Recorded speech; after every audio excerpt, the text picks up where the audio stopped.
Hola, mi nombre es Eduardo Alfaro. Este es el reporte de video número 4 del módulo 3 del curso de Legislación Tributaria de la Universidad San Marcos, impartido por el profesor Michael Vázquez. El tema del video es conocer los tipos de renta en Costa Rica. Comenzaré explicando el hecho generador del impuesto de renta de capital. Este impuesto se divide en tres cédulas, que son la renta de capital inmobiliario, la renta de capital mobiliario y las ganancias del capital.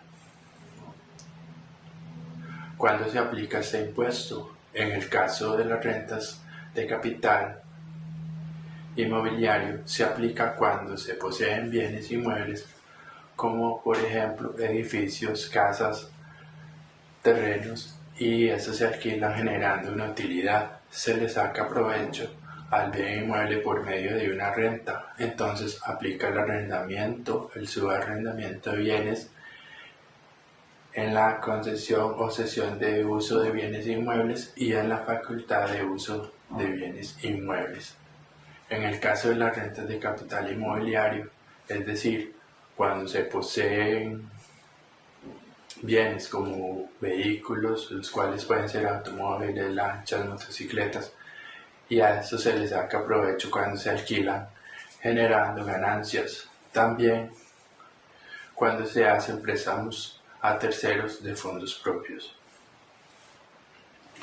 Además, se aplican en los planes de beneficio del régimen obligatorio de pensiones, el Fondo de Capitalización Laboral y pensiones voluntarias, en distribución de dividendos y distribución de excedentes de cooperativas y asociaciones solidaristas.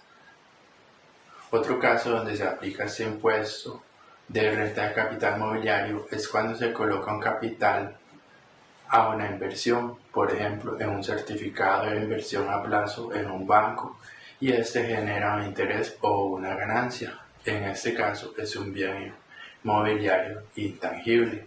En el caso de las ganancias de capital, estas se pueden dar por la venta de muebles, de bienes muebles e inmuebles, como por ejemplo vender una propiedad, y sobre la diferencia de precio que se da al venderla se debe pagar un impuesto. En este caso existen dos tarifas, una es el 2x5% sobre la venta, o también aplica una tarifa del 15% sobre la diferencia entre el valor en libros y el valor fiscal. Es importante notar que existen exoneraciones en algunos casos.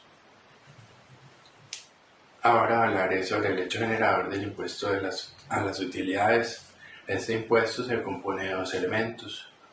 Primero, el elemento subjetivo. El sujeto activo es la Dirección General de Tributación, la cual ejecuta la Ley 7092. Este ente es quien fiscaliza, gestiona y recauda el tributo. Luego tenemos el sujeto pasivo. En este caso es el contribuyente, que es la persona física o jurídica que realiza una actividad lucrativa independiente. Cuando una persona hace su trabajo independiente y lucra, debe pagar un impuesto por las utilidades que genera.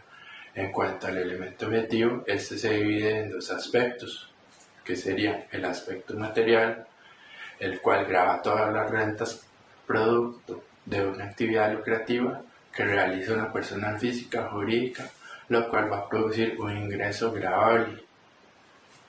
Esta renta producto va a denotar habitualidad y afectación, que tiene que ver con los bienes afectos a la actividad lucrativa.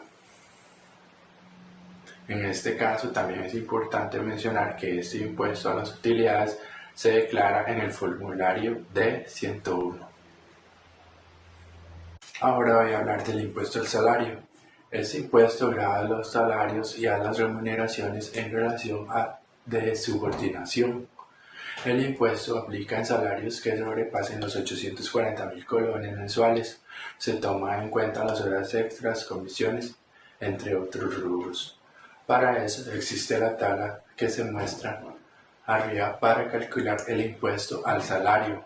Esta tabla indica que después de los 840.000 colones de salario, el contribuyente debe pagar el 10%, pero es sobre el excedente. El monto se calcula con base a la diferencia. Entonces, sobre el excedente de 1.123.000 hasta 2.163.000 colones, debe pagar un 15% de la diferencia. Sobre el exceso de 2.163.000 colones hasta 4.325.000 colones, el contribuyente debe pagar 20% de la diferencia.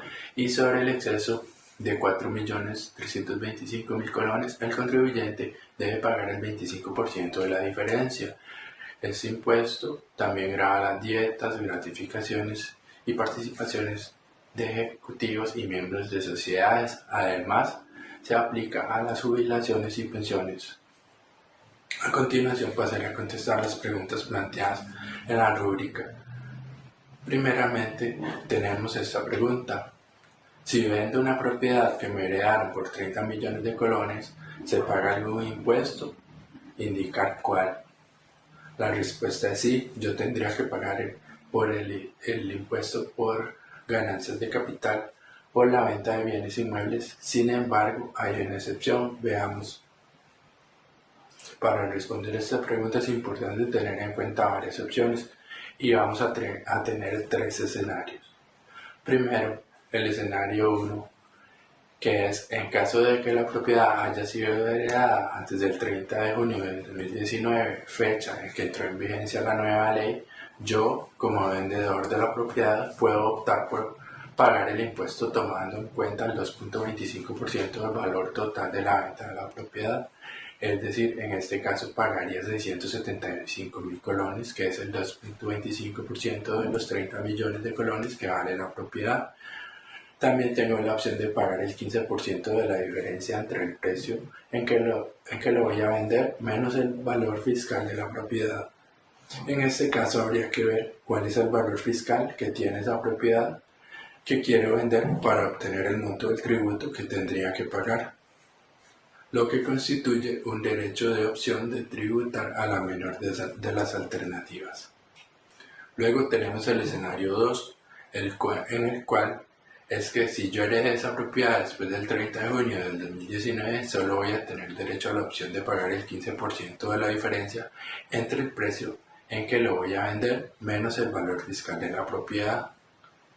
El escenario 3 sería que si la propiedad que heredé es mi casa de habitación, sin importar la ganancia que obtenga por tal venta, estará exenta de pagar el impuesto, conforme el inciso 7 del artículo 28 de la Ley del Impuesto sobre las Ganancias.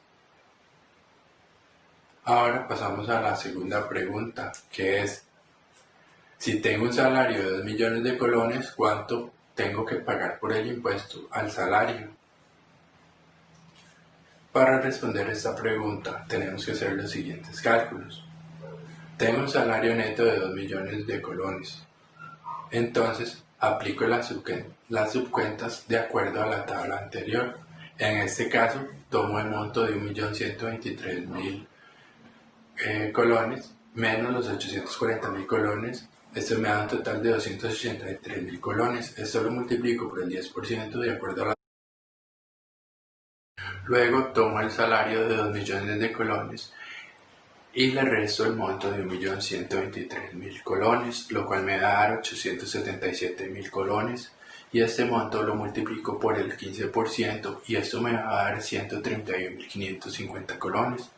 Entonces sumo los dos montos de 28.300 colones y 131.500 colones, lo cual me va a dar un total de 159.850 colones, y este monto es el monto que tengo que pagar por concepto del impuesto del salario. Y luego, para finalizar, tenemos la tercera pregunta que dice así: si alquilo una propiedad en 500.000 colones por mes, ¿debo pagar impuestos y cuáles serían? La respuesta es sí, tendré que pagar impuestos según la ley 7092, Ley del Impuesto sobre la Renta, Rentas de Capital Inmobiliario, que aplica sobre arrendamiento y subarrendamiento de bienes inmuebles. Según esta ley, se alquila una propiedad 500.000 colones, debo pagar el 15% sobre la base imponible correspondiente al monto total de la contraprestación obtenida por el contribuyente. En este caso sería el 15% de los 500.000 colones, lo que correspondería al monto de 75.000 colones. Bueno, con eso finalizo esta exposición en video. Esta exposición me ha servido muchísimo para aprender e indagar más sobre este tema tan importante, que es sobre los tipos de renta en Costa Rica. Muchas gracias por su atención.